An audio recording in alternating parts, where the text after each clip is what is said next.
అదానీ వ్యవహారానికి సంబంధించి జేపీసీ వేయాలన్న విపక్షాల డిమాండ్పై ప్రధాని మోడీ ఎందుకు స్పందించడం లేదని ప్రశ్నించారు సీఎం రేవంత్. తమకు సన్నిహితంగా ఉండేవారిని కాపాడేందుకు మోడీ ప్రయత్నిస్తున్నారని రేవంత్ ఆరోపించారు.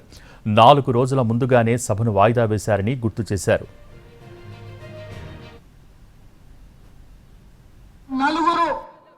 నరేంద్ర మోడీ గారు, అమిత్ షా గారు, అదానీ గారు, అంబానీ గారు, ఈ నలుగురు ఈ దేశాన్ని చేతబట్టి దుష్ట చతుష్టయం ఈ రోజు ఈ దేశాన్ని దోసుకుంటున్నారు.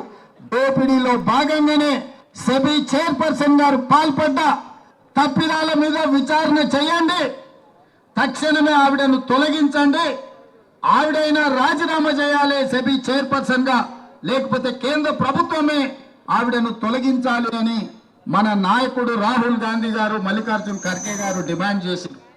ఆ పని చేయలేదు.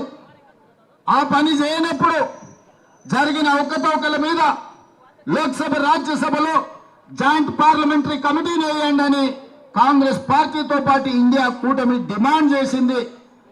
ఈ డిమాండ్ను అమలు చేయకపోను 4 రోజుల ముందే పార్లమెంటును వాయిదా వేసుకొని ఇవాళ భారతీయ జనతా పార్టీ ప్రభుత్వం పరారైపోయింది.